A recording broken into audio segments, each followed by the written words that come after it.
Welcome to another BTL Exclusive where we're going to talk fantasy football sleepers, busts, advice, and more right here on the Bookit Sports Podcast Network. You are joined by your two hosts, Krabs and Jovan. And before we dive in, wherever you're listening, make sure you guys are tapped. Make sure you guys follow us on Spotify, Apple Music, wherever you listen to your pods. And make sure you drop a like on the YouTube video if you're watching, seeing our beautiful faces up here as well. Okay, Jovan, the goal of this pod is not only to prepare everybody listening for the upcoming fantasy football draft and giving them advice on how to win their league this year. We're also going to tell them some of the key players that are going to carry their teams to a championship and potentially win them their league. I think the best place to probably start is with who should be the number one overall pick. Now, me personally, I never want to have the first overall pick. Number one, that's a lot of pressure. And if you don't pick the right guy, that could cost you because you're not picking until the last pick of the second round. I hate going early. I'd rather be the last overall pick than be the first overall pick in the first round. Jovan, I don't know where your thoughts are with where you select in the first rounds. And then I would love to hear who you've got going number one overall.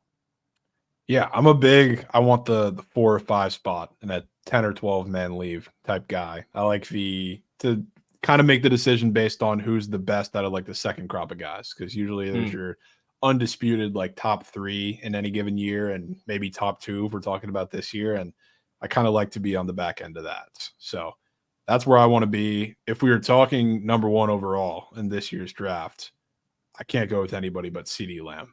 And it's hard to say anything bad about Christian McCaffrey, and I won't, other than the fact that he was the best fantasy player last year, and that usually doesn't repeat. And he's been injury prone and got through last year healthy, which is great. I had my own share of CMC stock last year, which was great, but CeeDee Lamb's in a Cowboys offense that nobody's talking about because they didn't add anybody. They didn't add anybody in the pass catching department. So really, when you look at that offense, it's just CeeDee Lamb and Jake Ferguson, and they really don't have any threat of a run game because Ezekiel Elliott is their RB1. So for me, when we're talking about number one, I want to draft somebody who feels like out of the top couple guys has the highest floor and highest ceiling at the same time. It's got to be CeeDee Lamb for me. I feel like there are 3 guys that are clearly above the rest of the squad for that first overall pick, where it's 3 dudes, 50 feet of shit, and then the next possible options. Those 3 guys are CeeDee Lamb, Christian McCaffrey, and Jamar Chase. And that's pretty much the order that I have on my big boards. Now, it depends on if you're in full PPR, half PPR, if you're still living under a rock and you guys, are in a no PPR league still. Maybe that, sways you in the direction of CMC. But I think Jovan had the best point so far. You never really want to back a guy coming off of a legacy season like McCaffrey did last year, even if it's Christian McCaffrey, because he plays running back, because he's injury prone, because we just saw it, and just overall in general in fantasy football. You don't want to target the guy who had a career year and broke records and, was the number one fantasy player of the entire season in the following year because, there's some regression looming. 9 times out of 10, there is. So I'm not really targeting CMC ideally. Me personally, I would go CeeDee number one overall. No matter whatever type of league you are in, I'm taking CeeDee no matter what. Like you said, they don't have many options down there, and nobody's talking about the Dallas Cowboys. As a Commanders fan, that scares the heck out of me. I'm taking CeeDee number one overall. Now, if you're in a non-PPR league or maybe you're in a half PPR league, I don't hate reaching for CMC, but me personally, I'd rather have a receiver who's going to be getting 10, 15 targets per game. And then Jamar Chase. I think Jamar Chase is going to have an unbelievable bounce-back season. I think Joe Burrow is going to ball out. I think the Bengals have a really good chance of winning their division and shocking some people. This is the best O-line Joe Burrow's had since he's been there in Cincy. That is a massive W, not only for Joe Burrow, but for Jamar Chase, who I think is out to prove to some people in a contract year coming up that he is the best receiver in football. He thinks he's the best. I mean, his rookie year, unbelievable, right? We've seen it before. I think Jamar Chase returns to the consensus number 2 overall receiver in fantasy football, right behind CeeDee, and I think it's a little bit closer than some people are thinking.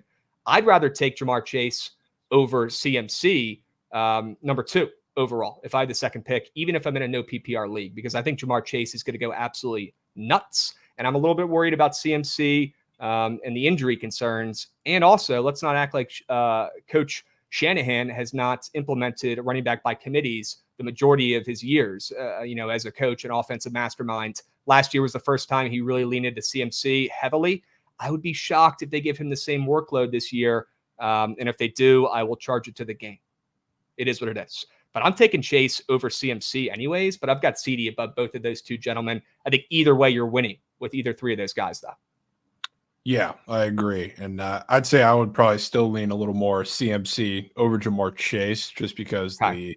the Bengals, you're relying on Joe Burrow's health, which kind of, I don't want to say evens it out in terms of counting on CMC's health directly, but it's I would say just equally as concerning for me. But again, I think Sure. you're winning whatever with all three of those guys. You want to talk about some sleepers, some guys who could potentially change a life, bring a Yeah. team out from the fucking rubble to a championship potentially here. Would love to talk about some sleepers. I know that's probably top of mind in most of our listeners' heads. They need to know who the heck we think is going to break out this year. Jovan, why don't you get us started off? Who is your first sleeper? Start with Will Levis. It's Whoa. obviously not a guy that you're going to look at to start, but in terms of fantasy production, I think he's going to be up there with nearly anybody. It reminds me a little bit of the Sam Howell situation from last year, but better because we all knew, sorry to say it, Krabs, but the Commanders were not a good team. Sam Howell was not a good quarterback, but he aired it out because it was so in line with the scheme so many times throughout the game that he put up fantasy numbers. And when you had him in your lineup, you had an injury because there are plenty of them last year with quarterbacks, an injury or a bye week. Sam Howell in the right matchup was a great guy to slot in. Even in a bad matchup, he was great too because they're throwing the ball 50 times because they're down 3 touchdowns by halftime. Will Levis kind of reminds me of the same thing, just with an even better scheme. Like with the Commanders last year, Eric Bieniemy was throw, and now they have Brian Callahan in, who's implementing the same thing. And they brought in Tony Pollard as a running back to replace Derrick Henry. Tony Pollard and Tyjae Spears are receiving backs. They are not looking to establish any bit of a run game. So this, regardless of how good or bad the Titans are going to be, they are airing the ball out every single play of the game, damn near. So Will Levis is a very suitable backup quarterback option. And I wouldn't be surprised if he puts up some ridiculous numbers a couple weeks. So you're going to be drafting this guy in some of your leagues, keeping him on your bench, seeing what happens. Yeah, I'm a big, I put probably a little more stock, unless I have like a Mahomes or Josh Allen or like a Jalen Hurts, one of the top couple guys. I put a lot more stock into the QB2 than I think some people do. No, I guess we can talk about why in a little bit, but sure. 100%. All right, Will Levis, not the name I expected to hear first. But you know what? After hearing your reasonings and hearing that they got some new schemes coming in, new offense, new coach, maybe it's Will Levis season. All right, it's now or never, right? If he can't do it this year, his chances probably run up. All right, we'll see how Will Levis does down in Tennessee this season. I've got a sleeper. He's a running back. Chuba Hubbard. Haven't heard a single person talk about Chuba Hubbard this offseason, and probably for good reason. I mean, they did draft Jonathan Brooks, who, by the way, is now hurt to start his career. Not ideal. But Carolina, we've talked about a ton, a team that we're very high on, Jovan, a team that improved their offensive line more than any other team in the NFL for this upcoming season. That is music to my ears for a Panthers running back owner. And I don't want Jonathan Brooks personally. I mean, maybe a guy you draft later in stash if he falls, far enough since he's hurt now, sure. I don't want Miles Sanders, that's for sure. I mean, Miles Sanders, absolute joke. He was supposed to be the starter last year. That guy could not give two shits. He's just collecting paychecks and waiting to retire. Raheem Blackshear, I do like as well, but probably more of a dynasty target, or if you're in a larger league, you take him late. I think the guy to take is Chuba Hubbard, the guy who's going to start the season as RB1, the guy that has proven in years past that he's an overperformer. I mean, to say the least. This guy can run the shit out of the football, and with them having the best offensive line this upcoming season that he's ever had down there in Carolina, I'm expecting big things out of Chuba, so much so that he might play so well early on this season, Jovan, that it might be tough for them to just hand the reins over to Jonathan Brooks once he's healthy. I feel like he's going to play so well, both as a receiving back and as a running back, RB1 for them. I feel like this kid is going to be an absolute machine catching passes early on in the season, and he's going to play himself back onto that field, even when Jonathan Brooks is healthy. I want stock in Chuba Hubbard. Personally, I'd rather draft Chuba Hubbard later than draft a guy like Jonathan Brooks earlier in the draft who's already hurt and you've never seen him out there on the field in an NFL game before. I'll take my chances with Chuba, who's starting out the season as RB1, probably my number one running back sleeper for this upcoming season. Yeah, I like that. Especially, I mean, we're high on the Panthers. The O-line's much better, and he honestly was more than serviceable behind a much worse offensive line last year when he did get to play and wasn't dealing with injuries himself. So I don't hate that one bit, especially because I think he's in the line early in the season is when they have one of the softest parts of their schedule, when he's going to be the undisputed RB1. And I feel like the one issue with the Panthers is on offense of like all the improvements they made, they are kind of lacking like who's going to be that guy in the red zone. Because Deontay Johnson, I know that's a product of a situation in Pittsburgh, but he struggled with getting in the end zone. Like you have Leggett, you don't really know what he's going to be in the red zone. Like Bryce Young and that offense, they're going to do something in the red zone, which is why we've talked about them being a lot better this year. I think they're going to score touchdowns and they got to go to somebody. So I think Chuba is going to be that guy. Don't let Chuba get hot. It might be too late. Who else you got up your sleeves, Jovan, as a sleeper for this upcoming season? I want to go to a guy that I've been standing for a couple of years now. How about Greg Dortch? Wow.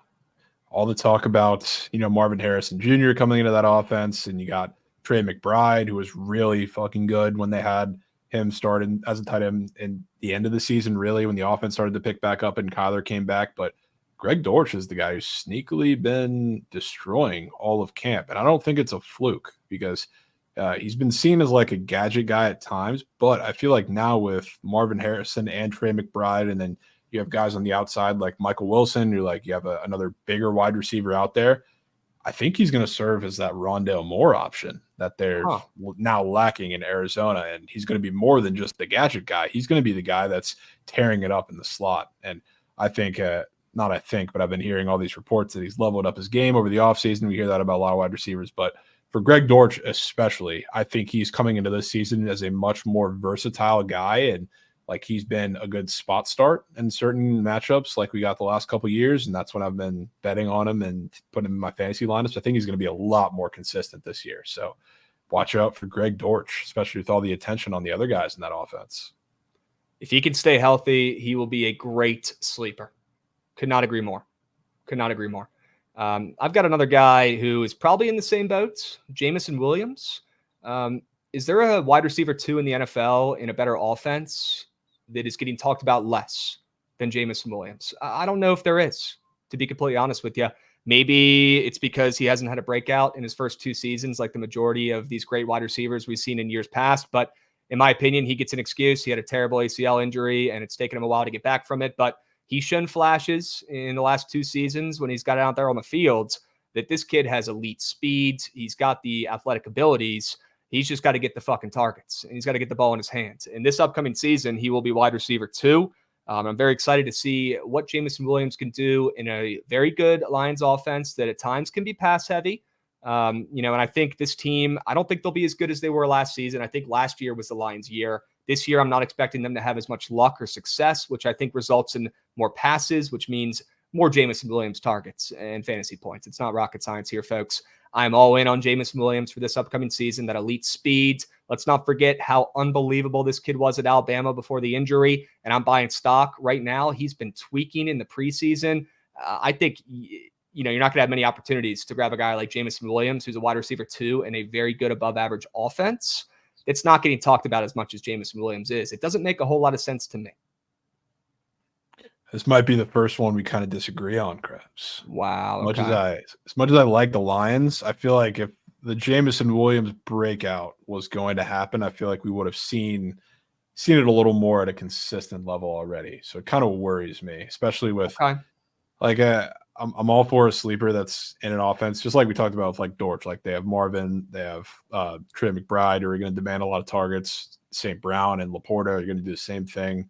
So I would find with targeting a guy like that, I'm so unsure that the tools are there. We know the speed's there, but he's just not getting great separation. He's dropping a lot of catchable passes when he does get the chances. I'm a little scared, Krabs, honestly. I wonder if he's just not that guy.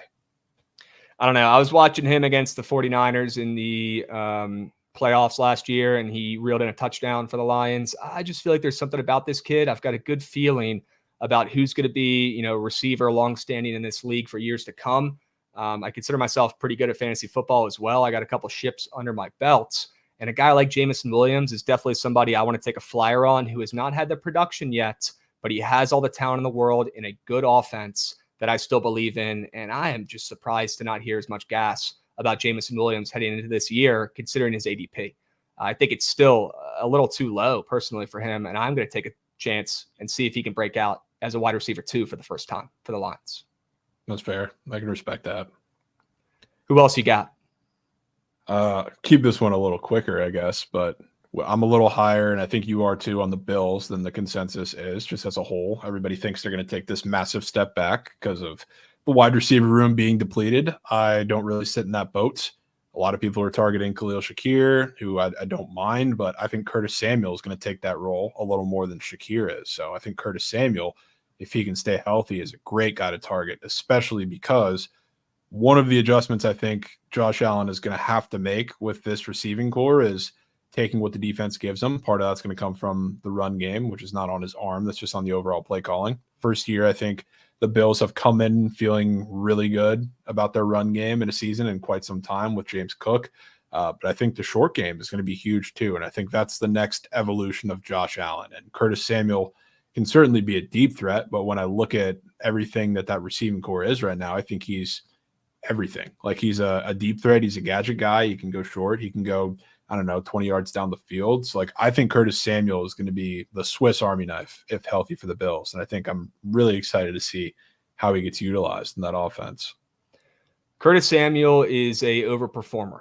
His only problem is he cannot stay on the fields. Trust me, yeah. I know this. He was on the Commanders. The guy has glass bones. But if he could stay out there and play, and if he gets lucky, and there's not many receivers who are more due for a healthy season than Curtis Samuel at this point. My goodness.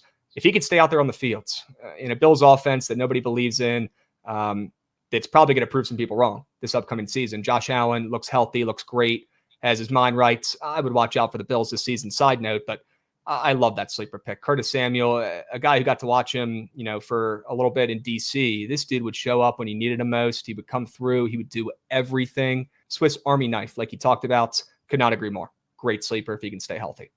Yeah, I was a big Curtis Samuel drafter when he was on the Commanders. I guess even before that, with Carolina, and I could never pick the right game to start him. It was so frustrating. So I know about the Curtis Samuel experience all too well.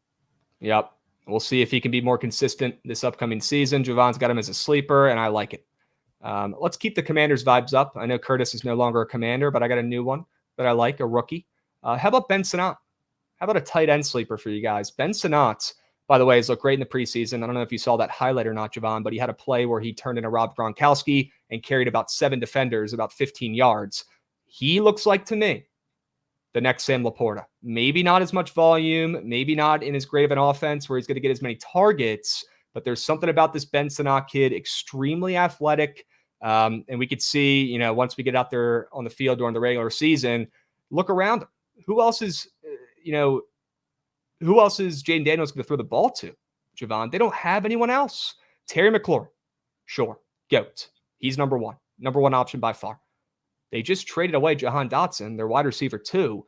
I don't even want to say the other names of the receivers on that team on this podcast because I'm so embarrassed by the guys who are filling in for him, like Zacchaeus, like De'Ami Brown. It's going to be a shit show. Jaden Daniels is going to have to throw the ball to somebody, Jovan. It can't just be Terry McLaurin every single fucking play. What about Ben Sinnott? Super athletic, super underrated. I wouldn't mind taking a stab at him later on in your draft and stashing him as your backup tight end and seeing what happens in the second half of the season. Look who's ahead of him as well, right? On that depth charts. They've got a fossil at tight end who they're just trying to get one more year out of in Zach Ertz. If I was a betting man, I'd say he probably does not play all 17 games. I'd buy stock in Ben Sinnott. I'd want to draft him, take a flyer late, and keep him on your bench as your tight end 2. And maybe at the end of the season or the second half of the season, he ends up being your tight end 1. Yeah, I was a little worried about Sinnott at first. Not that you're getting a super big investment on him because you're taking him super late in drafts, but I was a little worried because the Ertz thing scared me because he is Cliff Kingsbury's guy, and he's definitely going to be the red zone target at least early in the season. I would say Ertz is going to be, however long he stays healthy. But with the lack of passing options that the Commanders have right now, Ben Sinnott's going to get plenty of volume to make it a worthwhile risk because you have Terry, you have Zacchaeus, you have however many games of Zach Ertz and De'Ami Brown whenever he shows up on the field, and really kind of ends there. So I like that pick. Jaden Daniels has to throw the ball to somebody. It cannot just be Terry McLaurin every single play. Why not Ben Sinnott? Why not? Who else you got? I'll take you to another tight end that I think is Ooh, going to be a sneaky option, just like he was last year when nobody expected him to. And I bet on him a good amount of his games when the offense was much worse than the one he's in this year. How about Jonnu Smith, who is now a ooh, Miami Dolphin with Mike huh? McDaniel? Um, Interesting. yeah, so I like this a lot because the one thing that I took advantage of betting last year, but also it frustrated a lot of people as Kyle Pitts owners, is that the Falcons love to get Jonnu Smith in space and use him in these very innovative ways because his skill set for a tight end is interesting. I'd say he's one of the more versatile tight ends when it comes to running routes and everything in between. They use him in a lot of those ways, and now he's in a Mike McDaniel offense, which is ridiculous opportunity for him in that spot. And I've seen a lot of the fantasy gurus be, I don't know, a little shaken up from what they see as far as the usage in the preseason because he's only playing in certain ways, not playing in the two tight end sets all that much, or he's getting like snubbed with Durham Smythe. I think that's for a reason. And it's not just because he's losing playing time. I think it's because Mike McDaniel is going to use him in such innovative ways to get him in space, like in jet sweeps, like you did see in the preseason, and everything in between, that he doesn't want to tip his hand in the preseason Huh? or in training camp, really, to that point. So I think you're going to be shocked by some of the ways the Dolphins use Jonnu Smith this season, and it helps that McDaniel, if you look at like Tyreek Hill and Jalen Waddle, out of all like the star wide receivers in the NFL, they are off the field the most by far. He likes to mix in a lot of different guys, which is why you see fucking River Craycraft a lot more than you probably should. But Jonnu Smith, watch out for him this year. I feel like there's going to be a couple really big boom games, just like he had in Atlanta last year, that if you have him in your lineup when you need him, might win you a week.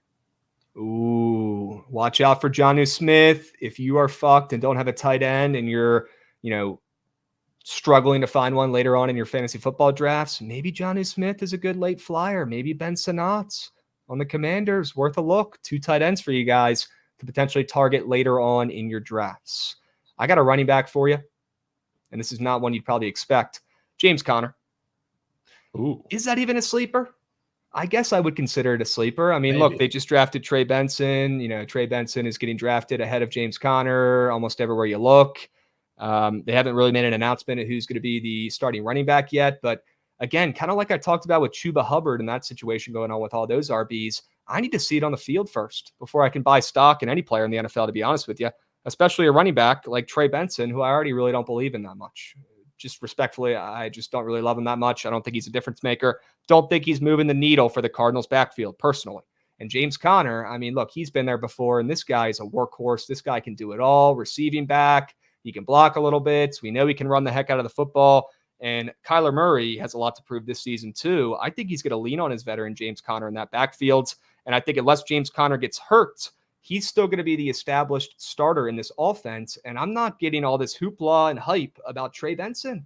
Unless you're in a dynasty league, sure, I'll take Trey Benson over James Conner. James Conner's got, a year or so left. Who knows? Running backs don't last that long. But for this upcoming season in a normal league, I want James Conner. Like, that's a guy I want to take a flyer on later on in the drafts who nobody still believes in. His ADP is so fucking low. He's getting disrespected like he always does in every draft because he's a running back on the Cardinals. But when this guy's on the field, he's still an above average running back. And I would like him on my team, drafting him in the later rounds.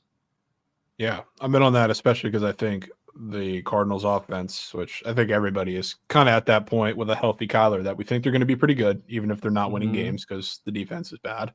But they're going to be moving the ball down the field, and James Conner is a professional touchdown merchant. So once they get down to the red zone, it's probably his. I'm out on Trey Benson too. I think he. Okay.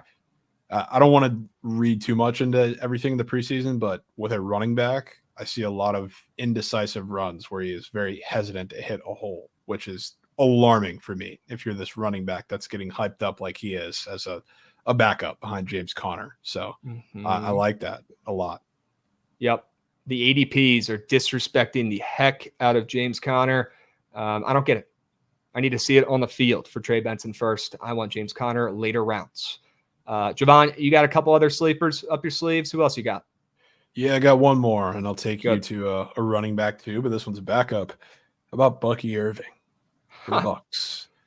which is my team. So call it biased, call it what you want, but Sure. try to be unbiased in this. I feel like everybody's buying in. Liam Cohn is the new OC for the Bucks. They lost Dave Canales, who's a very pass-heavy guy. Liam Cohn is a much more run the damn ball type of guy, and the Bucks made a big investment in Graham Barton, taking him in the draft, which I was super excited about. And everything scheme-wise sets up to be much smoother, and I love what I've seen in the preseason so far, just from the offensive line and how they're gelling and creating holes in this Bucks run game for years, whether it was with Brady, whether it was with Winston.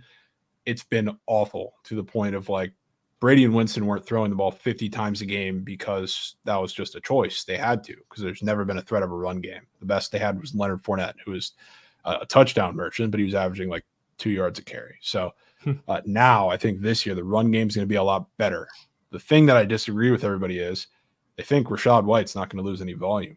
I really disagree. I think people got caught up in the fact that Rachaad White last year, he put up numbers just because of the volume he was getting, both in the run game and the pass game. He was not efficient whatsoever, and now they have a pass-catching back who I think does it better than him and Bucky Irving, and from watching Bucky Irving, so much more decisive, like we were just talking about that being an issue with Trey Benson. Bucky Irving knows how to hit a hole, which I haven't seen Rachaad White do in his entire season with a full workload with the Bucks. So I think Bucky Irving is going to disappoint a lot of Rachaad White fantasy owners. And by the end of the season, I think we're getting a 50-50 split at the very least between those two guys. All right. Watch out for Bucky Irving. Could be worth a late round flyer. I'm so in. I watched that kid at Oregon. He was an absolute machine, played bigger than his actual size. That's the kind of guy I wanted a running back in the later rounds, overperformer. And I would not be shocked if he takes plenty of snaps from Rachaad White as the season goes on. I'm with you. Okay. Yep. I got one more sleeper for you. This is definitely a sleeper. You might not even have to draft this guy. Depends on your league, but I definitely need you guys to keep this dude in your brain throughout the season because, you know, depending on how many people you have in your league, right, how many bench spots you have, you might be able to scoop this guy, you know, after the draft. But if he's ended up, you know, towards that top of the, you know, players to be drafted next, you might want to take a shot at Rasheen Ali, the running back on the Baltimore Ravens. You might not even know who this guy is. Well, I'm going to tell you, this dude's maybe the best running back I've seen come out of college football in the last couple years. And that includes legitimate starting running backs who are in the NFL right now. Have you watched Rasheen Ali run the football at Marshall? You know, I have, Krabs. This guy is unbelievable. Yes, that was your team. You were all in on him mainly because of Rasheen Ali and his ability to fucking break tackles and be an absolute workhorse back at Marshall. He carried that offense for years. He, knock on woods, avoided major injuries. There's something about this Rasheen Ali guy that I'm obsessed with. And I said to myself, watch out. See what team ends up drafting Rasheen Ali, because whoever does or ends up signing him is going to get an absolute steal, a diamond in the rough. And where does he end up, Jovan? Oh, he ends up in one of the weirdest spots you can as a running back. He ends up in Baltimore. So take a peep at that depth chart over there in Baltimore. You got Derrick Henry, who they just spent $1 bazillion on to bring in. You know, obviously Derrick Henry, a future Hall of Famer. Give me a break. The guy's unbelievable. But do I think he's, you know, a good pick if you're in a dynasty league? Fuck no. Obviously not, unless he falls long enough. Do I think he's a good guy to draft for this upcoming season? I think he's a good running back to have, but I don't think he's as good as how high he's going, right? I think he's a little bit overvalued right now. And I think it's because of there's serious injury concerns with Derrick Henry, along with the other two running backs who are ahead of Rasheen Ali on the depth chart, Jovan. Justice Hill, we know that guy has glass bones, bless his heart. I really like Justice Hill. He's a great receiving back, but never gets the ball. And when he does, he gets hurt damn near every fucking game. It's so annoying. Keaton Mitchell, who I also think is an absolute beast. I had good eyes on that kid coming out of college, saying wherever he gets drafted, watch out. He ends up on the Ravens. He ends up overperforming when he's out there. But Jovan, he's hurt again. You hate to see it, but Keaton Mitchell going into the season is hurt once again. So he can't be trusted. It's only a matter of time before Justice Hill, I'm not rooting for it, but gets hurt once again. And then Derrick Henry is a fossil. I think not only, you know, drafting Rasheen Ali is a good backup to keep on your bench at the end of your fantasy draft for injury reasons only is a good look. Then you actually look at the player itself. Jovan, this is one of the best running backs to come out of college in the last half a decade, and nobody's talking about him because he's coming from Marshall. Rasheen Ali, if he gets a chance for the Baltimore Ravens on the field this season because of an injury, or maybe he just outperforms some of these guys ahead of him on the depth chart in practice, I don't know. I would not be shocked one bit. And I'll tell you right now, I am drafting Rasheen Ali in every single league I have. I need him on my team. It's a deep cut, Krabs. I love Yeah. it. I love it. I mean, if injuries fall his way this year, I mean, that's golden. But I mean, if you're in a dynasty league, I think that is an absolutely beautiful pickup late round. Oh, yeah. Especially dynasty. I Yeah. know our guy Gates, producer, is absolutely brick doing backflips hearing that gas, right? As he should be. Of course. All right. Well, we talked about sleepers. We talked about guys who could change your life, change your teams, and win you a league. Let's power through. We'll do a little bit more tempo and pace with these since they're just busts. But I want to go over some players we are not high on this year and some players to avoid. You want to get us started off, Jovan? Who's one guy to avoid this year in your fantasy football draft? I'm staying far away from Raheem Mostert. And feels like the entire Dolphins team is in a pretty weird spot where I think they're going to overhaul a lot more than people think as far as that offense goes, because it's a dynamic offense, no doubt. Like Tua is going to be good. I don't think he's going to be great, but I think the run game is going to be a feature. I just think it's going to be a hell of a lot more Devon Achane than Raheem Mostert. And then you add into the fact that Mostert was a touchdown merchant last year, frankly. And I know a lot of Devon Achane's numbers that people are so excited about came in blowouts when they're just using him as a back instead of Mostert. But if you were a fantasy owner, you were absolutely overjoyed with what Mostert did on the touchdown front, and I don't think that's repeating again this year. I do think it's the Achane show. I do think Jalen Wright is going to steal some carries too. And again, another injury we're not rooting for, but Raheem Mostert is getting up there in age, and we've seen him have plenty of injury problems to this point in his career. So now we're going into another year where he doesn't have to be like the workhorse back, and I don't think that's ever going to be a threat. But if I'm trusting anybody in that backfield, it's the other two guys. And I think Mostert, especially in the touchdown department, is going to take a big-time dip in production. So I'm staying away from him. Could not agree more. Music to my ears. Stay away from Raheem Mostert. I'm going to talk about another running back on that team in a little bit here, and people probably aren't going to like what they're hearing. But I'm going to wait. I'm going to save that one, W gatekeeping, until the end. For now, I want to talk about Jayden Reed and why he's a bust for this upcoming season. Jayden Reed's had a great rookie season for the Packers. Jayden Reed, I feel like, is considered a starter on that team as a receiver, but I don't want anything to do with not only just receivers on this team in general, but I don't want anything to do with my guy Jayden Reed here. I think he's completely overvalued. I think with Christian Watson coming back in a make or break season, where if he doesn't do something and stay healthy and produce, he's done. His career is probably, smell you later. There it goes. See ya. It gets to a point where how many chances can you give a guy? I kind of like the Christian Watson bounce back angle here, and he knows how important this upcoming season is. So if he fucks it up, that's on him. Romeo Doubs, I also prefer over Jayden Reed as well. I don't know why he's getting so much gas, Jovan. And this is a very crowded offense, not really with talent, but they have a lot of bodies. And I really don't think Jordan Love has found his guy yet. I think there's still a lot of moving parts with this team and this offense. And I'm not as high on Jordan Love and the Packers as a lot of people are.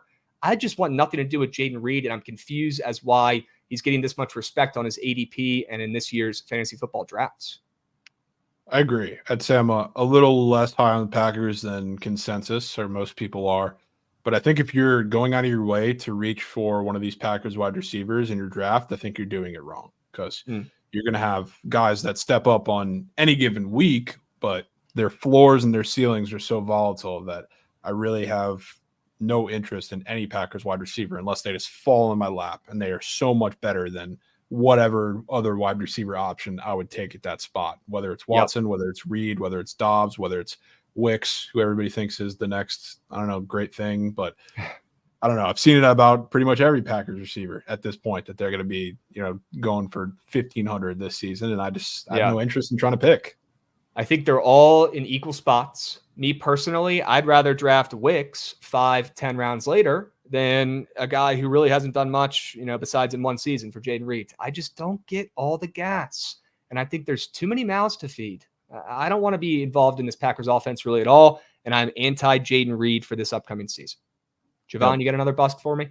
What else you got? Yeah, I'm going to go right back to the anti of my sleeper, and I won't talk too much about it because I already did, but Rachaad White. I think people are still not in the space where they think Bucky Irving and maybe a little bit of Sean Tucker is going to take any sort of volume from him.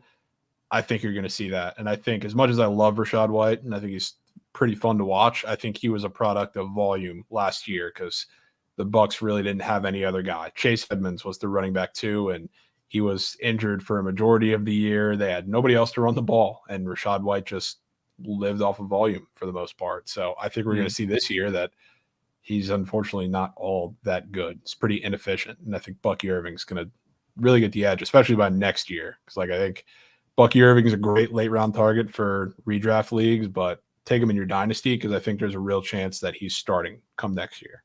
Wow. All right. Stay away from Rachaad White even after an overperforming season, Jovan says, and nobody knows those Bucs better than him. I would listen if I was listening to this podcast right now. I'd be taking notes. All right. I got another bust for you, Jovan, and this is not somebody that people are going to expect to hear, but it has to be said, Stefon Diggs. I think Stefon Diggs is the problem.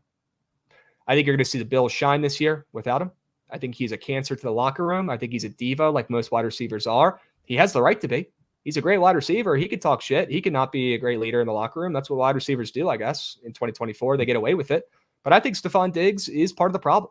And I also think he's joining a team that has a much more crowded offense than where he's coming from in Buffalo, where he was the guy, the number one option. He was in almost like a Terry McLaurin role where he was a clear number one receiver. And, you know, the game plan a lot of times should be get this fucking guy the rock. He's the best player on our team. It pissed him off a lot when Josh Allen couldn't get him the ball. Jovan, what's going to happen when Stefon Diggs is fighting for targets against better receivers than the fucking Bills had last season? What happens when Nico Collins or Tank Dell steal the show and they already have better chemistry with CJ Stroud and Stefon Diggs doesn't get his 5, 10, whatever targets and he starts bitching, right? And we already know CJ Stroud has been talking his mouth this entire offseason, acting like he's already the next Tom Brady. I don't know if this team and their best players are in the right headspace heading into this season, Jovan. I'll be honest with you. And I want nothing to do with Stefon Diggs, who already is a big knee guy, already had issues with getting the rock in Buffalo. Now he joins an offense with better pieces around him. I think this is a ticking time bomb. I want nothing to do with this Texans offense, especially Stefon Diggs. I think out of anybody on that team, he's going to be the biggest shocker to let people down in fantasy football this season. Yeah, I wouldn't be shocked. Another team that, you know, there's a lot of mouths to feed. So it feels like targeting one that you think is going to break out and be the guy for CJ Stroud is a little difficult. And I don't know that I want it to be the guy who's just coming over from Buffalo and is definitely a little bit of a locker room problem. So yeah, I have no problem with that take. I want nothing to do with Stefon Diggs or the Texans this year. Jovan, What else you got? I'm going to go Kyle Pitts again. Because I'll preface it by saying this. Like, he's going to be better than he's been the last couple of years, but I feel like that jump that he's going to be making, it's not going to be as big as some people think. I think Kyle Pitts is a little bit of the problem. Like, Arthur Smith certainly didn't help, and then the play calling helped, and the situation and the quarterback did not help him at all. It was not all on him, but I think he's a lot more of the problem than people are making it out to be. And I think some of it comes from, like, he's a great athlete, but I don't think he's a great route runner. He's not getting separation on a lot of, better linebackers and corners that he's lined up against. And just overall, nothing sharp with Kyle Pitts. So, like, he's going to get more catchable passes. He's going to get better volume and a better offense. But I still think that the center of that offense is Bijan/Algier and Drake London. Like, I think those are going to be the guys for the Falcons that get the biggest jump. And people want to say they're not signing Kirk Cousins for all this money to run the ball. I think they are, to be honest with you. And come out in the past couple days that they're like anticipating like 30 carries a game between Bijan and Algier, which is a weird thing to come out. And like, whether that's true or not, I feel like that tells you the level of confidence that organization has in Kirk Cousins coming back from his injury. That, along with Michael Penix not playing at all in the preseason, which I thought was really weird, like the last couple of weeks. But got to be a sneak injury. Yeah, I don't know if it's a sneak injury or just the fact that they want to make sure to not get him hurt before, Kirk Cousins maybe has some problems in the middle of the season. But yeah, I don't know what's going on. I think, again, like, the problem was a little more than Arthur Smith for Kyle Pitts. I think it was him himself, and I just don't think he's all that good. So, like, we're going to see a jump because he doesn't have Desmond Ridder and Taylor Heineke throwing to him in a terrible play scheme of an offense, but I don't think the jump's going to be that big. I think Kyle Pitts drafters and owners and believers are in for another year of disappointment. Okay. Well, Kirk Cousins has been a fantasy football overperformer for damn near a decade at this rate. He needs respect put on his name. All right. Kirk Cousins is going to be fine this year if he can stay healthy. I'm worried about it just like you are for all the reasons you just said. It's pretty weird they drafted Michael Penix if they feel good about Kirk Cousins' health heading into this season, right? I think Kirk will be fine. I think Kirk will do Kirk. He'll, throw stupid picks. He'll cost his team wins and not show up in primetime games. But at the end of the day, he's going to fill the stat sheets, and that offense is going to take a step up in the right direction. Kirk is going to be a great fantasy football quarterback, and he is a pretty solid honorable mention sleeper. Now, I don't think the guys around him are going to take as big of a jump as everyone's saying. Like you just mentioned, Kyle Pitts, people are like, oh my God, he's actually going to do it this year. How many times are we going to say the same thing? Watch the guy play football. He stinks. He's a bust once again. Great call, Jovan. I think it's a little bit of an overhype with that offense, and I need to see it work in Atlanta. But I do think Kirk, whether it's garbage time or not, will have a good fantasy season. But his weapons, I don't want to take a chance on any of those guys. No, thank you. Besides Bijan. Yeah, besides Bijan. Bijan will be everything. I do think, biased because I'm a big Darnell Mooney guy, but I like Darnell Mooney in that system. Like, I think Rondell Moore is a cool gadget guy for them to have too. So, I don't think he's completely bare. It's just nothing really stands out outside of Bijan and Drake London. Okay. I agree. I'm not buying into Atlanta as fast as everyone else is and all their pieces on offense. All right. I've got another bust candidate here that I've already kind of mentioned, Derrick Henry. Another GOAT, literally a future Hall of Famer, bless his heart. It's nothing personal, Derrick. You have done unbelievable work in recent years and established yourself as one of the greatest running backs I've ever seen in my life. But you are now a member of the Baltimore Ravens. What does that mean? That means you are going to be running back by committee, whether you're Derrick Henry, whether you are the worst running back ever. That's how it goes. Look at what Harbaugh does. He uses all of his running backs, not only because he has to, because they get hurt, because they run the ball so much, and they've had some bad luck with injuries, but also because he likes to do that, keep guys fresh. He doesn't want to use just one running back. He never really has. And I think Derrick Henry, people are putting too many eggs in that basket this season, expecting him to be just an absolute machine.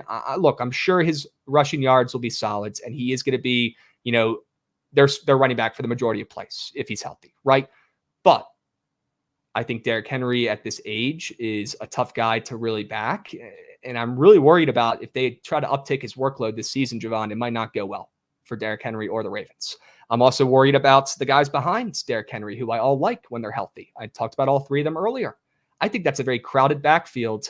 And knowing their coach, I would not want to put all my eggs in the Derrick Henry baskets because I don't even think he's going to get utilized like a lot of people are thinking. I'm out on Derrick Henry this year for injuries, for usage, for everything.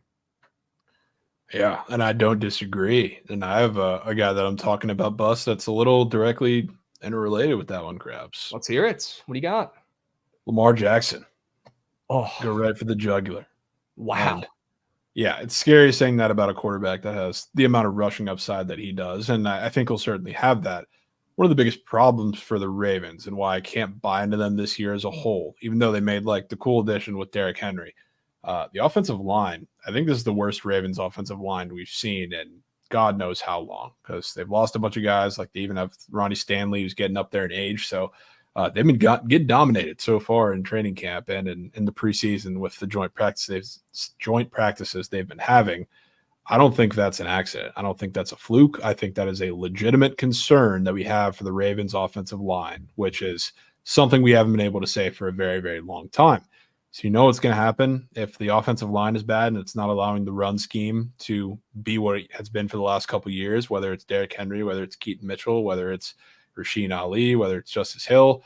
If they can't establish that as well as they have the last couple of years, then the game plan turns into exactly what we saw against the Chiefs in the playoff last year, where all of the game is on Lamar's arm with the weapons he has, and I don't think he's good enough to get that done for the entirety of the season. So I think his ceiling, and it definitely helps that he's coming off of an MVP level season. So in terms of not drafting him or taking your betting as under props or whatever it is, everything's very high because he was just the MVP of the league. I think his ceiling is significantly lower and the floor for that matter as well this year.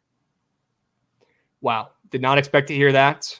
I'm sure our producer Gates did not either. He might have actually left and we might not have a producer for the rest of this podcast, but Lamar Jackson, maybe we've already seen the best. Maybe that O-line taking a step back this year is going to hurt him and the rest of that offense. I wouldn't be surprised. Personally, I'm a Bengals guy in that division this year, and that was music to my ears hearing all that. So I'm in. I'm not going to be a big Lamar Jackson guy or Derrick Henry, that's for sure, for this upcoming fantasy football season. Yeah. I'm going to talk about a guy who I think is going to be a bust this year that I've kind of already hinted at when I mentioned Stephon Diggs. It's his quarterback, CJ Stroud, coming off of an unbelievable rookie year. Now, you guys can check the receipts. Before CJ Stroud took a single snap in an NFL game this past season, I was his number one supporter. When he got drafted, I said he was going to be the best QB in that class. He was going to be better than Bryce Young. I've already seen it. I can just feel it in my nads. And what do you know? It happens right in front of our faces. Shocker. Now I'm taking a step back with Stroud. Number one, I think he's a little bit too fat, happy, and complacent right now heading into the season. I think he saw what he just did and is looking back, and his buddies are telling him, holy shit, dude, you just established yourself as the best young QB in this league. And he is acting like it. He's doing his podcast. He's going on podcasts. He's saying things he probably shouldn't say. He sounds very confident, and he does not look like he's getting in the lab. I haven't seen many CJ Stroud, workout clips or videos in this offseason. That's for sure. And if I was him, maybe I wouldn't be either. You're just coming off, one of the easiest, best years you've ever had. One of the best rookie seasons from a QB we've seen since RG3. Shit, I don't blame him. If I was in that boat, maybe I'd do the same thing. But a sophomore slump is real, folks. And all their opponents, the Texans, for this upcoming season, those coaches have had a whole offseason of film on CJ Stroud for a whole season now that they can use and figure out how to slow him down. And I know they bring in Stephon Diggs, and on paper, that looks great. They added a couple other pieces to that offense too. I don't give a shit. It doesn't matter to me because in football, just because a team played well last year doesn't mean a single thing for the next season. It's a completely different year. Straight up. And I do not want him to get involved with CJ Stroud at all this upcoming season because I think he is completely overrated. The market for him is through the roof. I'm seeing people taking him in the first, second rounds. It is absurd. Let's hold our horses here on CJ Stroud and see him do it again for a second season because I'm willing to bet he takes a big step back in year two with their opponents having a bunch of film on him and figuring out how to slow down that star rookie QB from last year. Yeah, I'm in on that. You were very early on the CJ Stroud hype, and rightfully so. He had a great season, but I don't know. Everything just feels a little odd about coming into this year. Every year we fade or make sure to avoid the team that seems to be getting the most hype because they had a really good second half of the year before, and Texans are definitely that team. And now they add a guy who's kind of a known locker room issue as the number one wide receiver, quote unquote. I don't love it. No. It looks like I said earlier, a ticking time bomb waiting to go off down there in Houston. I want nothing to do with it. Stay far away from that Texans offense unless you can't help yourselves. All right. Yeah. I do not recommend CJ Stroud at all. Jovan, you got one more bust for the people? One more guy to stay away from? One more. Going to another one of the teams that I guess is getting a lot of hype. One of the busts, I think, is Cole Kmet, tight end for the Bears, because big part of that offense last year, and definitely fantasy owners of Cole Kmet were very happy for a couple of those games, especially. I don't think that's going to be the same this year. I think one of the more underrated additions, you talk about what they've done getting Caleb, Rome, Keenan for that offense, and it's all great and all fun. I think one of the more underrated additions was Gerald Everett, because that's a guy who I feel like works really well with the Caleb Williams play style and, extending plays, rolling to the sideline.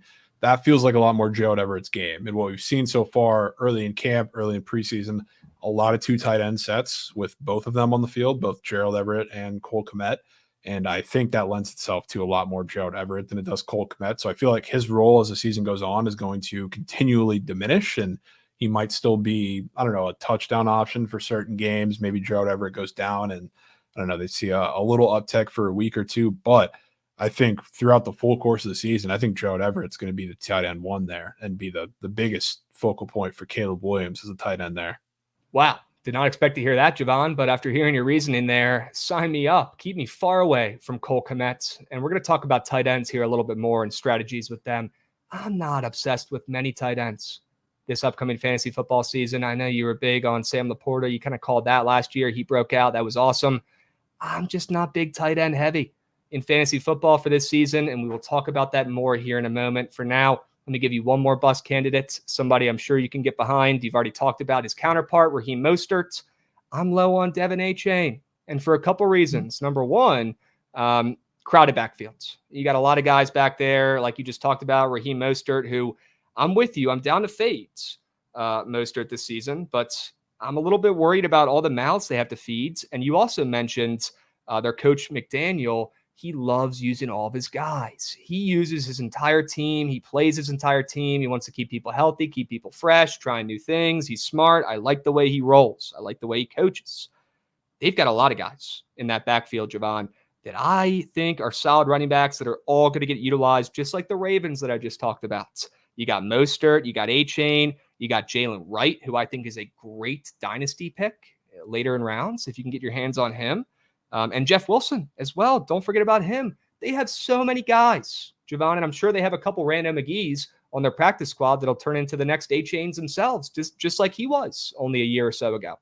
I'm out on this entire backfield. I feel like that's more my point here with saying A-Chain's going to be a bust. I just think that entire backfield is a shit show. We saw A-Chain, have a couple crazy weeks last year early on in the season. He got the majority of his points from weeks like 2 to 4 last year, and people were over-exaggerating with how he performed all season. He really went ghost mode as an owner of him in one of my leagues last year. Like, he really was not useful at all towards the end of the season, and I think that backfield is going to be a shit show trying to decide who to draft, who to play. I don't want to get involved at all with any of these guys, especially A-Chain. I'm out. Yeah, I can respect that. I'm probably a little higher on him than you are, but it is a crowded backfield, so like I could certainly see Jalen Wright coming out and having some games like A-Chain did last year. So it's tough to figure out with the Dolphins. I'd rather have A-Chain than Mostert. I agree with you there, but I'd probably rather draft Jalen Wright with one of my last picks in the draft than even taking A-Chain in the draft at all. That's fair. That's kind of where my head's at with that backfield. Too much going on. All right. Yeah. Awesome. Well, we just went over plenty of sleepers and plenty of busts for the people, Jovan. If they can't find ways to improve their fantasy football team during this draft after listening to that, we cannot help them. Okay. We just spoon fed them people to lock in, people to stay away from. Now I want to talk a little bit about some NFL fantasy football draft advice and some draft strategies, Jovan. Now there's 100 different ways to skin a cat. There's a bazillion different ways to win your league. But I want to talk about some of our favorite ways, and if we have any advice for the people listening on how to be a better fantasy football player and how to win their league this year. Jovan, you want to get us started off? You got any advice for the people listening?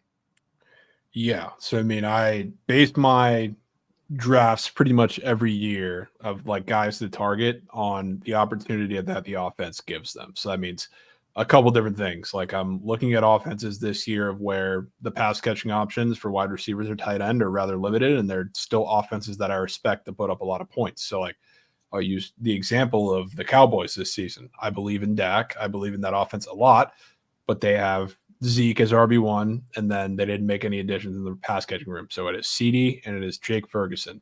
Situations like that are where I'm going to put a lot of my draft, like push a lot of my chips forward for draft capital on a lot of those guys throughout how many leagues. So both that and then making sure you check like the offensive coordinator, like new additions in the coaching staff as far as scheme goes, and making sure they line up with the guys that you're getting. Pay attention to the situation they're in, because people seem a little overly obsessed with the player they're drafting rather than the player they're drafting combined with the situation and the opportunity that they're going to get this season. Could not agree more. You've got some great advice for the people, Jovan. I had something similar, talking about coaching mattering more than talent. Before you go all in on somebody and think he's the guy and you're obsessed with him, you cannot see yourself not drafting him or having anybody else starting for your team this year. Make sure that the guy you want fits the scheme of that offense. Make sure that you're not, putting all your eggs in the Derrick Henry basket as being your star running back this year, knowing that there's a good chance that he doesn't play as many, reps as he has in years past when he was really the guy in Tennessee. Be careful. Coaching matters a ton in this league. Coaching matters in the NFL probably more than any other sport, in my opinion. And you got to make sure that when you're picking guys, you're not picking guys in bad schemes or systems for them, right? You don't want to go all in on Kyron Williams. Although he had a great year last year, We know Sean McVay is a running back by committee type guy typically, and I wouldn't be surprised if with them drafting Blake Corum, we see some more of him than people were expecting this offseason, even though that's not what you're hearing right now in camp. I care about what I see during the season, not what I hear in camp. Right now, it's all hoopla, it's all talk, it's all people reaching for straws and trying to come up with stuff that goes viral or crazy headlines. I care about what I see on the fields. And if a guy like Kyron Williams, I'm worried about, potentially losing some snaps to a running back by committee type situation with his coach, I'm not putting all my eggs in that basket. So make sure you guys think about the coaching aspect and not solely on the talent. Now, I will say I do prefer talent over, position when I'm drafting, but we'll talk about that more in a little bit here too. I've got some more advice for you that I want to talk about here as well. Instead of drafting somebody that you're going to cut in the last couple of rounds anyways, wouldn't you rather draft the best kicker for this upcoming season, Jovan? And maybe I'm wrong, maybe you disagree, but I would love to hear your take here. Me personally, I know that a guy I'm drafting one of the last 2-3 rounds in fantasy football is probably not going to be on my team anyways by the end of the season. Why not draft the best kicker in your league, knowing that he's going to go off and you don't have to worry about the kicker all season? You don't got to fucking waiver wire poach for kickers. It's all pretty much luck anyways. But if you can get your hands on a Justin Tucker, if you can get your hands on a Brandon Aubrey, you can get your hands on, one of these elite kickers. People forget that's some consistent points coming in. And some of these guys, they'll outscore tight ends in fantasy football, Jovan. Me personally, this season, I want Brandon Aubrey on my team. And I want him over Justin Tucker. I think he's the kicker one, and I don't think it's close this season. People aren't talking about it. Brandon Aubrey dropped 180 points last year in fantasy football. That's more than most tight ends. That is insane. And what do the Cowboys do? They stall out like it's their job. They're going to be kicking field goals this year like it's their job. I want Brandon Aubrey on my team this year, and I will be the first guy in my leagues to draft a kicker. I don't care if I'm getting hate texts. I don't care if my buddies are making fun of me for taking a kicker first. I will be the guy to set the tone. And I'd rather have Brandon Aubrey on my team who's bringing in 10 plus points a week consistently than somebody I'm drafting in that spot anyways, who's not even going to be on my team in a couple weeks. Yeah, I used to be very much in the camp of whoever I get after, the kickers start going. I don't really care. But last year, I guess I kind of split it up with some leagues, and I did end up having Aubrey on the waiver wire, and that changed everything. I wasn't wasting waiver wire capital on getting a kicker damn near every week because they're in a shit matchup or whatever, and made my life a lot easier and helped me get focusing on a couple more of the free agent targets that I wanted instead of a kicker. So I am kind of fully in on that with you this year. I think you focus on like a sleeper or two for your bench that you want to go really deep and get, but don't be afraid to get a kicker. I got one more piece of advice for our listeners, and I want your take on this as well. Tight ends suck. Tight ends suck. And I know you're probably going to disagree right off the rip because you're a big Sam Laporta guy and you pretty much called him breaking out, and he's great. Don't get me wrong. If you can land Sam Laporta and it makes sense and it fits, go ahead and do it, right? I got no problems with that whatsoever. But tight ends are not getting better, in my opinion. I'm high on Ben Sinnott. Maybe I'm biased. Maybe I think he has a chance to be the next, breakout guy. But overall, I am not a tight ends guy. And unless you get Laporta and it fits perfectly in where you're drafting, unless you get, a good sleeper pick like Sinnott or Likely, I don't really give a shit who I'm taking at tight end. And me personally, I'd rather stockpile the best talent and grab the best receiver available or the best running back available and just put the best player on my team instead of trying to make sure I have all my positions filled like a tight end. I'll figure out the tight ends later unless I get one of the good guys, right? I'll pick up a guy on the waivers based on a matchup. I'll see who ends up working out. I'll take a couple flyers. But I don't want to go all in on some of these mid tight ends that people are, praising like, Evan Ingram and all that shit. No, thank you. I think tight ends stink. Unless you get one of the handful of guys that make sense at the beginning, stay away. Draft the best wide receiver or running back available. Draft talent. I don't know if I could disagree more, Krabs. Wow. It's not because of Sam Laporta. I'm very much in the camp of I build my roster around a running back and a tight end. I will do everything around a tight end. And it's not just because of Laporta, but even dating back to I don't really agree with this year, but I want Kelsey whenever I could draft him back when he wasn't going in the first round like he was last year. But I think there's a couple targets this year. I have a list of 5 guys that I am really okay with getting at any point in the draft, and I'm circling my draft around those specific guys because I am tight end first, no matter what. And I think there's some tight ends that I really like this year, probably more than last year, to be honest with you. You got a couple names? I know I'm putting you on the spot, but I need to hear a All couple. right, some names. So, like, I think the elite tier would probably include Laporta, Ferguson, Mark Andrews, and then maybe you could say McBride. Maybe he's second tier, but I think he could be first tier by the end of the year.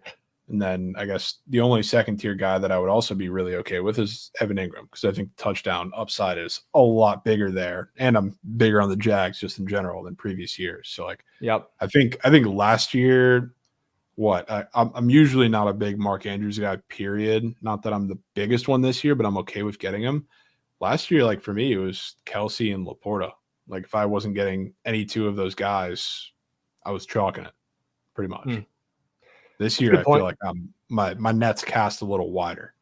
Yeah, I mean, it could not be cast less wide last season from where we were at. So I guess that makes sense. But in my opinion, like, gone are the times when you got to make sure you have a starting tight ends in the first couple rounds of the draft. Like, I remember when I first started doing these drafts, 10, 15 years ago, everybody had a tight ends within the first 7 or 8 rounds because there were so many good tight ends. Every team had a good tight end.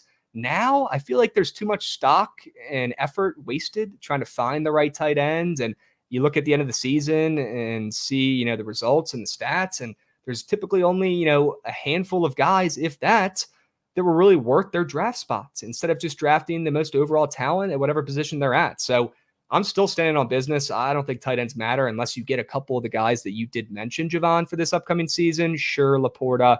Sure, I do like Ferguson with you this year with the Cowboys, 100%. I think if he's available, you snag him. I wish I did. Yeah. But besides that, I really don't give a hoot. I'll say some of the best guys are getting old, like Kelsey and Kittle.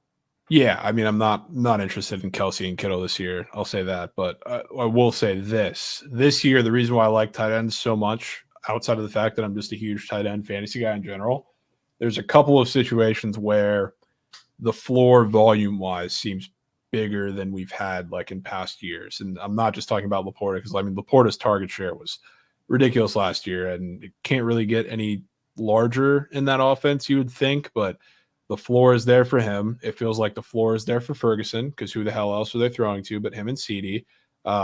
Even like if you go to like the lower guys, like McBride in that offense, it's Marvin Harrison. It's a couple like sleepers here and there, and then it's Trey McBride, and they're going to be in trailing scripts. I didn't even mention Dalton Kincaid. We talked about Curtis Samuel, but in that offense without, really many options in the pass game, I think Keon Coleman's going to struggle for a little bit. I like Curtis Samuel. I think Shakir is going to disappoint. This year, the reason why I like tight ends so much is because it feels like the floor for a lot of these guys collectively is a lot lower than I think I've ever seen it. So, like, that's huge for the tight end position. Okay. All right. So you make a good argument, and we're not always going to agree. And like I said in the beginning, there are a bunch of different ways to thrive in fantasy football. The most important thing, number one, you're paying attention. Number two, you care. Those are the two most important things. Number three, you listen to this podcast. That'll definitely help, right? You do those three things, you're putting yourself in a good spot. Jovan, any other advice before we move on to some strategies?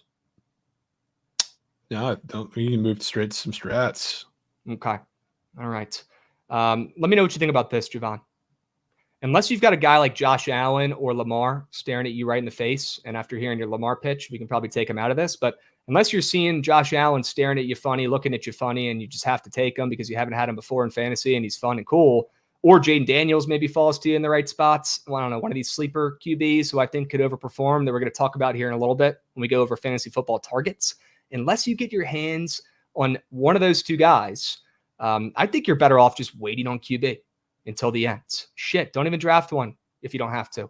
Go after the skill position players. Go after the flexes. Go after the wide receivers, the running backs, maybe even a tight end if it makes sense. Shit, Jovan, I'm starting to come around your way now here with the tight ends. You got me convinced saying some of those names. Now I want.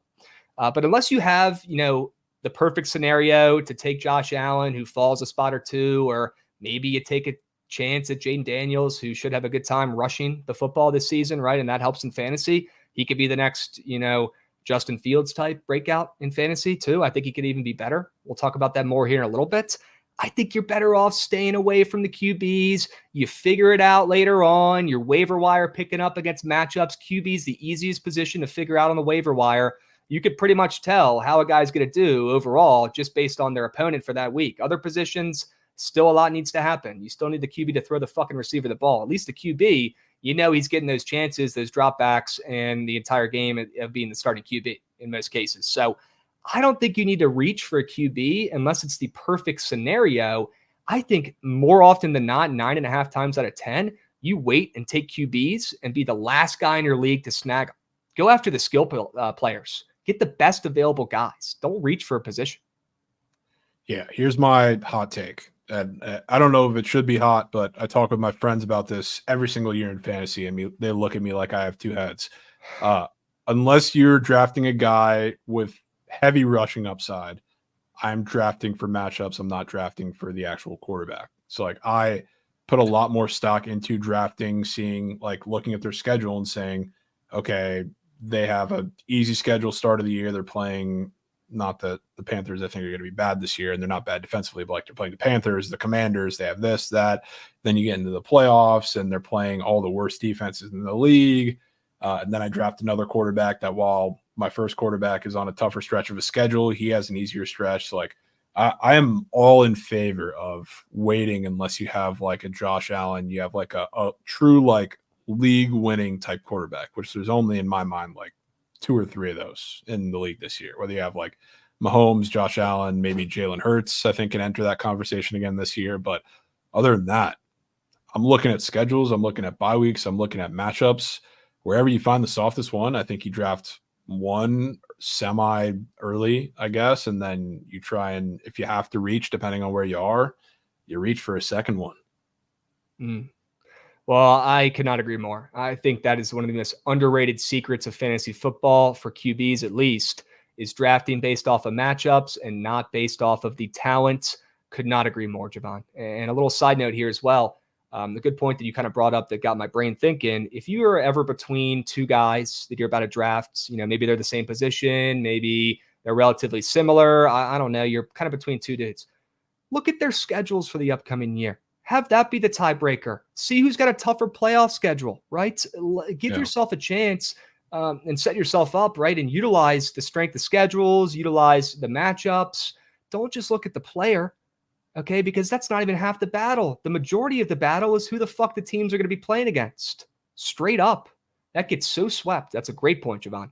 Yeah, that's like if you're going into your draft like prepped just in your head, I think one of the best things you can do is like obviously like bring your guys to the table and see which ones that you really want to target, but also make sure you kind of know going into the draft which teams you want to target more so than players, because you should know the schedule. You should know the playoff schedule. You should know, I don't know, who has the softest strength of schedule for the entire season, but especially come the back half of the season, which is what matters. So like know that going in as the best of your ability. But yeah, if you're using a tiebreaker for two guys that you can't really decide on, look at who they're playing the last couple of weeks of their season when you're going to be in the playoffs.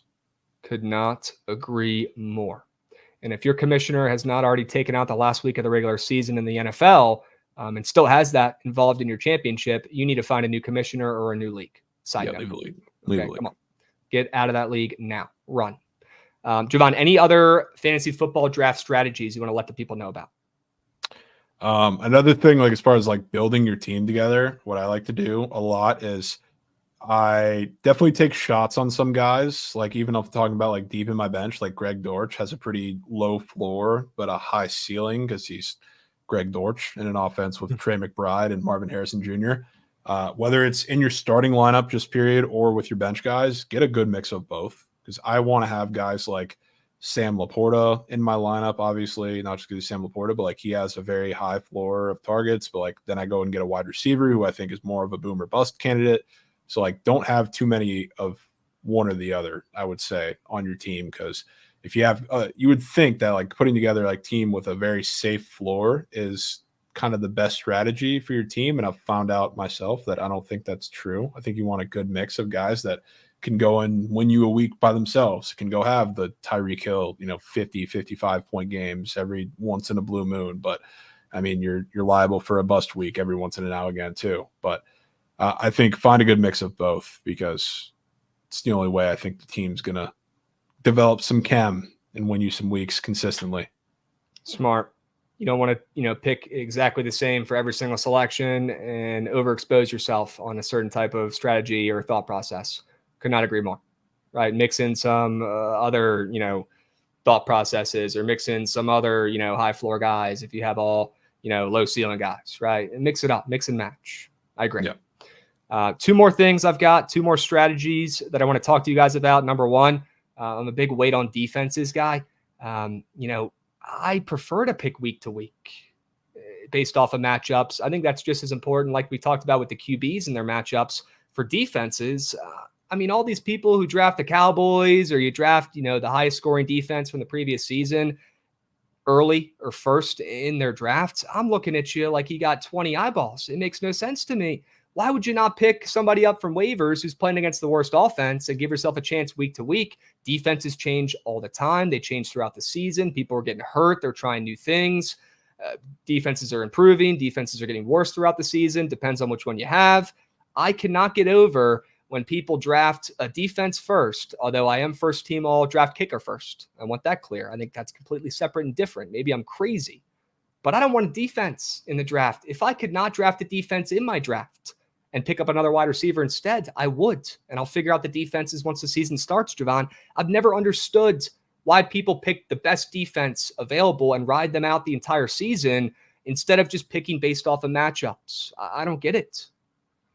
Yeah, I will say this. This is the one caveat I have to that, or the one time that I will draft a defense. And I probably should have looked this up before we started this, but if there's one team playing a disproportionate amount of home games against rookie quarterbacks, or just bad quarterbacks in general going into the season, I will draft them maybe a little early. I don't know if I'll start the defense train, but I'll definitely be on high alert once defense start going off the board. But whether you're looking for, defenses to pick up on the waiver wire, obviously look for low total games and bad quarterback play, a lot of turnovers. But if there's a situation where you can identify with that before the season, do it. Sure. I could agree with that. All right. Well, we talked about some draft strategies. I got one more for you. If I haven't made this clear already, always draft talent over positional need. That is the number one rule in my head. It has worked out great. It has done wonders. I don't care if a guy's suspended for a couple games. I don't care if a guy's leg just fell off and they just sewed it back on. I don't care if I don't have a single quarterback on my team and I need one. It doesn't matter. I am taking in my drafts the best available player 9.5 times out of 10. And that has done me very well. I've won some leagues from that, because you'll figure out the needs later. Your team's going to change by the end of the season from now anyways. There's going to be so many changes. There's so many things that are unpredictable that you cannot account for right now in the beginning of the season when you're doing your draft. Okay, always draft talent over positional need. I stand on that. That is the best strategy I can give you, and it has done wonders for me in my fantasy football career. Sure. I love that. And before we close out here, you want to rapid fire some targets for fantasy football drafts this year? As a matter of fact, Jovan, I do.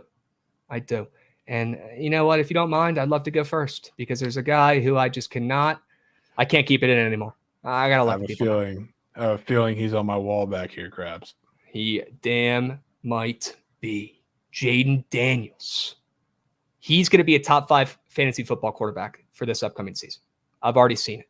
Jaden Daniels is going to be the Justin Fields breakout QB, who he might not, lead his team to victory every week, but he's going to put up serious fantasy football numbers. He'll win you your fantasy football week. He might not win the Commanders games in the standings as much as we're hoping as a rookie, but he's going to be a maniac on the grounds, right? We just got rid of our wide receiver 2 for no reason. People are wondering what the fuck is going on. Maybe they know something we don't. Maybe the game plan, wouldn't this be something? If the new OC we just brought in maybe wasn't revealing his entire offense for this upcoming season, it's going to be way more run heavy than people are expecting. Maybe that's why we brought in Austin Eckler to complement Brian Robinson, who's a pretty good young running back. Maybe that's why, I don't know, we drafted Jaden Daniels, who's the next Lamar Jackson, in my opinion, on the ground. Maybe not as good, but damn near close. The closest we're probably going to fucking ever get, to be completely frank with you. I think Jaden Daniels is the type of guy that changes your fantasy team and your outlook and your chances to make a championship or the playoffs, I would draft him if he's available. He's really the only quarterback this season, Jovan, that I'm going to reach for. And I think he's the breakout target for this upcoming year under center. He could win you a league. I agree. And speaking of the next Lamar had 821 rushing yards last year in his MVP season. I think Jaden Daniels eclipses that, which is huge for a quarterback in fantasy, obviously. So that is a crazy take. Crazy take. His lines are like 600-ish, I guess now it's sitting at. But yeah, I think he eclipses that. Starts pretty fast against the Bucs week 1. Sure. Number 1, I think it's a great play, and I think he's going to be using his legs way more than people are predicting. And number 2, I hope you're fucking right as a Commanders fan. Okay. Yeah. Couple other takes I've got, Jovan. I'm going to throw a couple of these at you. Let me know what you think. I'm taking Bijan Robinson before Breece Hall in any scenario, in any draft, if I'm looking for a running back. I don't think there's a world where I'm taking Breece Hall over Bijan Robinson. Yeah, I don't have a problem with that. Okay. Breece Hall, all the Breece Hall love scares me a little bit because he was so not receiving heavy last year, but he got a ridiculous amount of targets, and that was where a lot of his production came from. And now, obviously, Aaron Rodgers is a lot better of a quarterback than he had last year, so he's not going to need to check down as much. Yep. Jamar Chase is my wide receiver 2 on my big boards. I'm taking him over Tyreek. I'm taking him over Amon-Ra. I'm taking him over JJ. Okay. I'm in. Yeah, you got no qualms with that? No qualms. Sure. I've already mentioned this earlier, but I want Chuba Hubbard in this draft, and I'm doing everything I can to get him. And I'm not even talking about a handcuff with Brooks. I don't give a shit about Brooks. I need to see it on the fields. I want Chuba Hubbard. I'm making a point to draft him late in my draft for this upcoming season. He will be an RB1 for at least the first month or so, and you could figure out how to replace him. You got some time. All right. I'd rather draft Cooper Kupp later in the draft than Puka early. Fully agree on that. Good. I thought that was my sharpest comment yet. If Malik Neighbors is there, take him. Malik Neighbors is going to be the next big wide receiver in the NFL. Yeah, Danny Dimes scares me a little bit, but I'd be lying if I said I didn't love Malik Neighbors. Mm-hmm. Well, when they have a new QB next year, when they're the worst team in football in 2024, Malik Neighbors' stock will be through the roof. Yeah, great dynasty target, surely. Unbelievable dynasty targets. Yeah, first 2 rounds probably. I wouldn't be shocked. 100%. All right. You got any fantasy football targets, Jovan? I'll throw a couple at you. I think there's a guy who at the running back position, because I don't know if there's any running backs that are really going to make, I don't know, people think are going to make this huge jump other than Bijan. I think if we're talking about the huge jump in terms of production, kind of like CMC had last year, I think Saquon has that possibility this year with the Eagles. Whoa. I think it's kind of inevitable that Giants fans end up in piss and don't get off early with an injury or, God forbid, any lower levels of production. I think in this offense with Kellen Moore, who likes to feed the running backs probably a lot more than people give him credit for, and you have no Kelsey, which I think means less QB runs for Jalen Hurts. I think this is a Saquon year where he has one of his best seasons, I don't know, he's had so far in the league. So sure, I will be getting a lot of Saquon. I think the Sam Laporta of last year, in terms of rookies being as dominant as they are on the field and in fantasy, I think that's Brian Thomas Jr. for the Jacksonville Jaguars. I'm big. Whoa. I think I've talked about the Jags in a couple of different angles throughout the pod, but all in on the Jags. A healthy season of Trevor Lawrence, I think, is the key to unlocking everything for that team.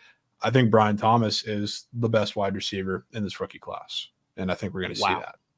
So I will be drafting a lot of him. I will be drafting a lot of early tight ends, which I know you disagree on, and that's fine. If I can get Laporta, if I can get Jake Ferguson, I am reaching. If I can find a good spot, maybe at a turn, if I'm later in a round, I'm getting a McBride, I'm getting an Ingram, I'm getting a Kincaid. I am putting a lot of emphasis on getting one of those 5 at the very least. Again, I'm not upset at Kelsey. I'm not upset at Andrews, but those are guys that I can live without. But those 5 tight ends that I mentioned, I would be putting pretty heavy emphasis on getting some investment in part of those. Okay.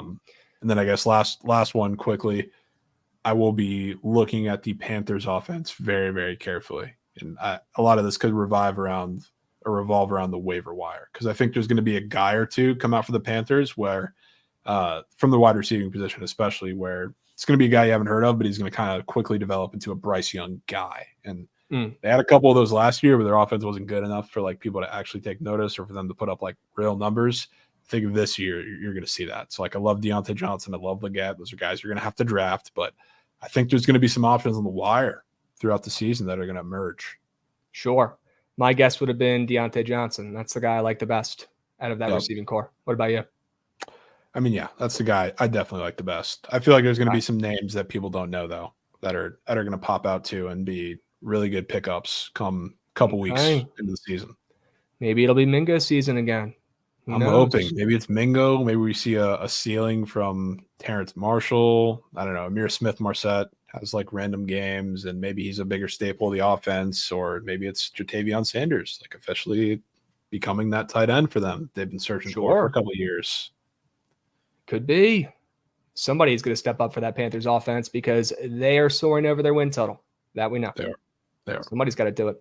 All right, let's close this puppy out. The pod's been long enough. Before we go, Jovan, who is the one player that you're eyeing this year who's going to win people their fantasy football leagues this season? Could have been somebody you already mentioned. That's okay. Who do you got? Who's the player winning your fantasy football league for you this season? You're damn right. It's somebody I already mentioned. I think it's Brian Thomas. I think the ceiling is as high, I think, as any rookie in all of the league who got drafted this year. I think we are going to see huge things out of that offense. Again, a healthy season out of Trevor Lawrence, and I think the sky is the limit for Brian Thomas. He is going to go nuclear this season. Wow. I'll give the people who have been loyal and waited this long to the end of the podcast, still listening, a new name. Okay, W new name, W new face here, but not a new guy in the NFL. I think Matthew Stafford could win you your fantasy football league this year. And I'm not talking about him just being the best fantasy football player or putting up the most overall points. Obviously not. I'm talking about ADP wise, where you can get him wise. You draft him super late. You don't go all in on a QB early. You use those spots early on in the draft to draft the best wide receivers and running backs and maybe one of those tight ends Jovan mentioned early on. And you wait on QBs while everybody else is freaking out, reaching to get a QB because they don't know how to handle the stress and they cannot even comprehend the idea of taking a guy like Matthew Stafford, who's a future Hall of Famer, in the last couple rounds of the draft, which I will 100% be doing in the majority of my leagues this season. This Rams team, they do it every year. They overperform. They still got McVay. He's still got his guy Kupp. He's, Puka Nacua, breakout year last season. I am still buying stock in the Rams, in Matt Stafford. And I think where you take him in the draft, last couple rounds, he could end up winning you your league with being so good at the QB position. Maybe doesn't end up being QB1, but I definitely think he could be a top 5 fantasy football QB once again this year. Throwback, Matthew Stafford. Do not forget about him. All right? Did not expect to hear that. That could be it. Crazy. I'm going to do everything I can to get him on my teams this season. Okay? W's. Well, I hope everybody listening enjoyed this fantasy football pod. We went over plenty. All right. If you didn't learn something from this, that's on you. All right. We gave you guys plenty of info, plenty of help for this upcoming fantasy football draft. I hope the people in my upcoming draft aren't going to listen to this podcast because if they do, Jovan, I'm fucked and they're going to take all my sleepers. Okay. We'll see how it plays out. If you guys are listening to this on YouTube, drop a like, drop a comment of your favorite sleeper for this upcoming season in the YouTube comments. Let me know who you think is going to win you your fantasy football league. Who's going to be the breakout player for this upcoming season? Let us know in the comments. And if you're listening on Spotify and Apple Music, we appreciate you. Drop a like, leave a review, and look out for future football pods down the line. We've got more on the way. Jovan, good luck in fantasy football this year. We've got a Bookit fantasy football draft coming up here soon. I cannot wait to prove that I'm the fantasy football GOAT and beat you this year in the championship. You ready? Yeah, we'll have to find out soon. W's. Thanks for listening. We'll be back. Peace.